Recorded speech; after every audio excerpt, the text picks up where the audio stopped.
പ്രിയപ്പെട്ട പ്രേക്ഷകരെ, SCO നടക്കുകയാണ്. അതായത് ഷാങ്ഹായ് കോർപ്പറേഷൻ ഓർഗനൈസേഷൻ ഉച്ചകോടി നടക്കുകയാണ് ചൈനയിൽ. അപ്പോൾ ഇന്നലെ പ്രധാനമന്ത്രി നരേന്ദ്രമോദിയും ചൈനീസ് പ്രസിഡന്റ് ഷീ ജിൻപിങ്ങും തമ്മിൽ ചർച്ചകളൊക്കെ നടത്തിയിരുന്നു. ഏകദേശം 1 മണിക്കൂർ വരെ നീണ്ടു നിൽക്കുന്ന ഒരു ചർച്ച. ആ ചർച്ചയിൽ രണ്ടുപേരും അങ്ങോട്ടും ഇങ്ങോട്ടും നിർദ്ദേശങ്ങളൊക്കെ പറഞ്ഞു. ഈ വീണ്ടും ആ ഒരു സൗഹൃദം പുനഃസ്ഥാപിക്കപ്പെട്ടു. എങ്ങോ നഷ്ടപ്പെട്ടു പോയൊരു സൗഹൃദം അത് വീണ്ടും പുനഃസ്ഥാപിക്കപ്പെട്ടു. ആ സൗഹൃദം ലോകരാജ്യങ്ങൾക്ക് അല്ലെങ്കിൽ ലോകത്തിന് തന്നെ എത്രത്തോളം നിർണായകമാണെന്ന തിരിച്ചറിവിലേക്ക് രണ്ടു നേതാക്കളും എത്തി. അവരുടെ പ്രസ്താവനയും കാര്യങ്ങളും ഒക്കെ നമ്മൾ ഇന്നലെ കേട്ടതുമാണ്.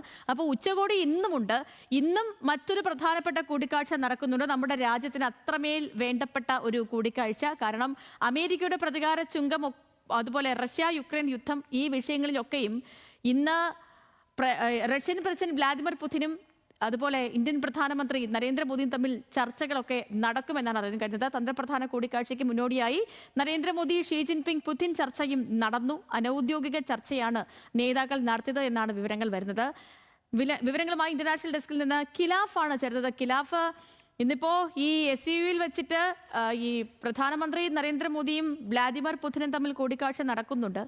അപ്പോൾ അതിന്റെ വിവരങ്ങളൊക്കെ അറിയാൻ വേണ്ടി കാത്തിരിക്കുന്നവർക്കിടയിലാണ് ഈ 3 നേതാക്കളും തമ്മിലുള്ള കൂടിക്കാഴ്ചയുടെ വിവരങ്ങൾ കൂടി വരുന്നത്. പുടിന്റെയും അതേപോലെ ഷീ ജിൻപിങ് നരേന്ദ്രമോദി കൂടിക്കാഴ്ച എത്രത്തോളം നിർണായകമാണ് ആ കൂടിക്കാഴ്ച? ആ കൂടിക്കാഴ്ചയിൽ നിന്നുള്ള വിവരങ്ങൾ പുറത്തു വരുന്നുണ്ടോ?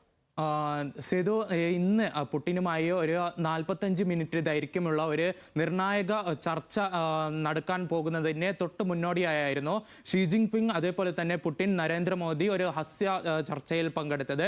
ഇരുവരും ഉച്ചകോടിക്ക് എത്തിയപ്പോഴായിരുന്നു ഈ 3 നേതാക്കളും ഒരു ചർച്ച, അതായത് അനൗദ്യോഗിക ചർച്ചയായിരുന്നു. അതിൻ്റെ വിവരങ്ങളൊന്നും പുറത്തു വന്നിട്ടില്ല. എന്തായാലും ഇന്ന് നടക്കാൻ പോകുന്ന പുടിനും അതേപോലെ തന്നെ മോദിയും തമ്മിലുള്ള ചർച്ചയ്ക്ക് ഒരു 45 മിനിറ്റ് ദൈർഘ്യമാണ് അനുവദിച്ചത്. കഴിഞ്ഞ ദിവസം ഷീ ജിൻപിങ്ങുമായി ഏകദേശം 45 മിനിറ്റ് തന്നെയായിരുന്നു മോദിയുടെ ഷെഡ്യൂൾ ഉണ്ടായിരുന്നത്. അതേ രീതിയിലാണ് ഇന്നും ഒരു ചർച്ചയുണ്ടാവുക. എന്തായാലും റഷ്യയിൽ നിന്ന് എണ്ണ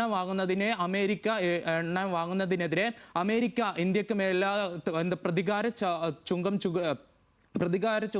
ചുമത്തിയതിന് ശേഷമുള്ള ഒരു കൂടിക്കാഴ്ചയാണ്. എന്തായാലും ഇന്നത്തെ ഒരു ചർച്ചയിൽ കൂടുതൽ എണ്ണ റഷ്യയിൽ നിന്ന് വാങ്ങാനുള്ള തീരുമാനം ഇരു നേതാക്കളും കൈക്കൊള്ളുമെന്നാണ് നേരത്തെ പുറത്തുവരുന്ന റിപ്പോർട്ടുകൾ. കൂടാതെ അതേപോലെ തന്നെ യുക്രൈൻ റഷ്യ യുദ്ധവും ഈ ഒരു ചർച്ചയിൽ ചർച്ചയാകും. എന്തായാലും ഈ ഒരു ലോകം കാത്തിരിക്കുന്ന ഒരു ചർച്ചയാണ്.